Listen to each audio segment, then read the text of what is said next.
Hulajnogi miały być rozwiązaniem problemów komunikacyjnych miast. Stały się problemem same w sobie. Czy nadszedł koniec hulajnogowej rewolucji?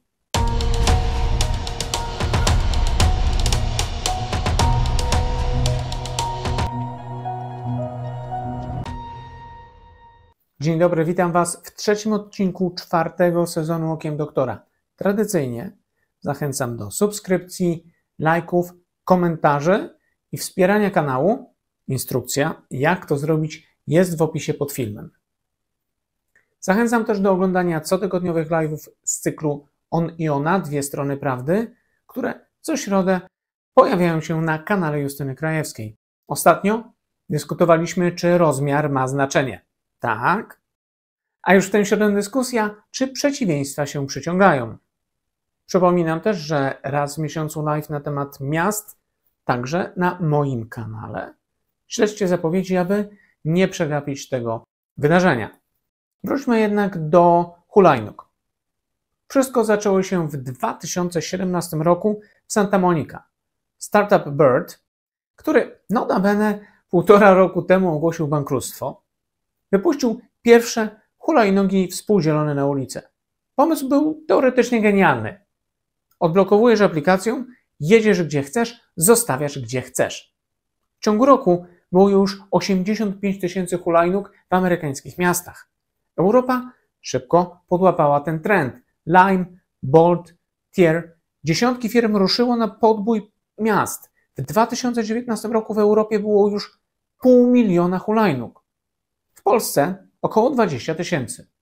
Wydawało się, że nic nie może powstrzymać tej rewolucji, ale raj nie trwał długo. Hulajnogi zaczęły pojawiać się dosłownie wszędzie, a najnowszy przypadek z hulajnogą na szczycie mostu w Krakowie stał się idealnym tego przykładem. Mieszkańcy narzekali na chaos, służby porządkowe na koszty sprzątania tych pojazdów. Okazało się, że opcja zostaw gdzie chcesz to nie był mądry pomysł, delikatnie mówiąc.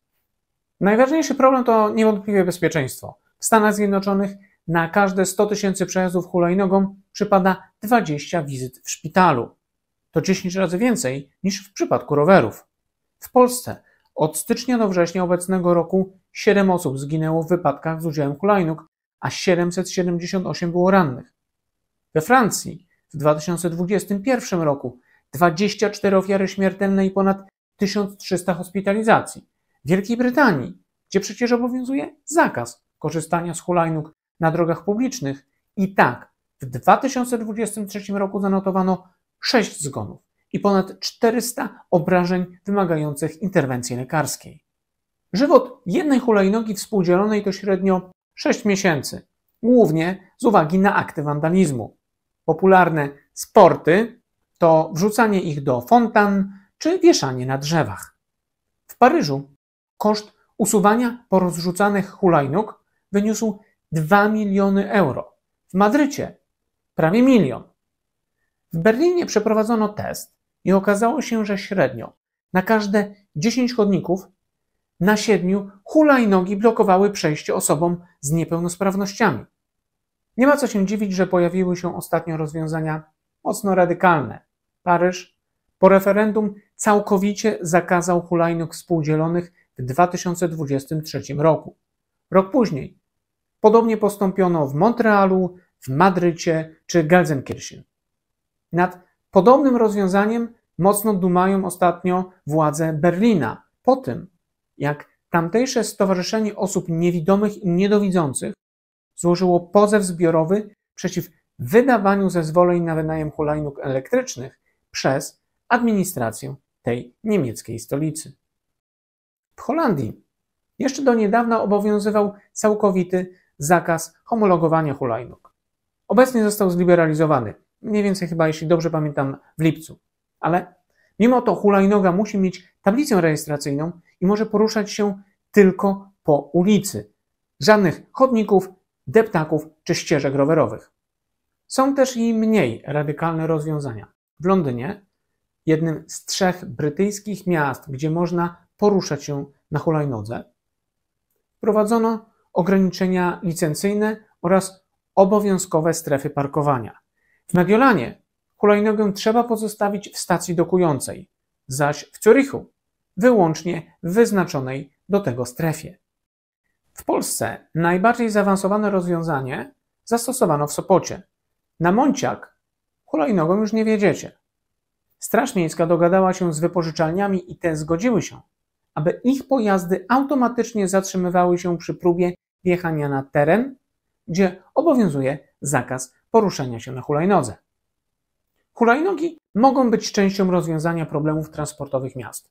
Bolt twierdzi, że ich hulajnogi zmniejszyły ruch samochodowy w centrach miast o 12%. W Paryżu 30% użytkowników hulajnóg deklarowało, że wcześniej jechałoby samochodem lub taksówką. Dla młodych ludzi stanowią one tanią szansę na swobodne poruszanie się po mieście. Osobiście uważam, że hulajnogi nie znikną z naszych ulic, chodników. Jednak na pewno wiele będzie musiało się zmienić. Era dzikiego zachodu dobiega końca.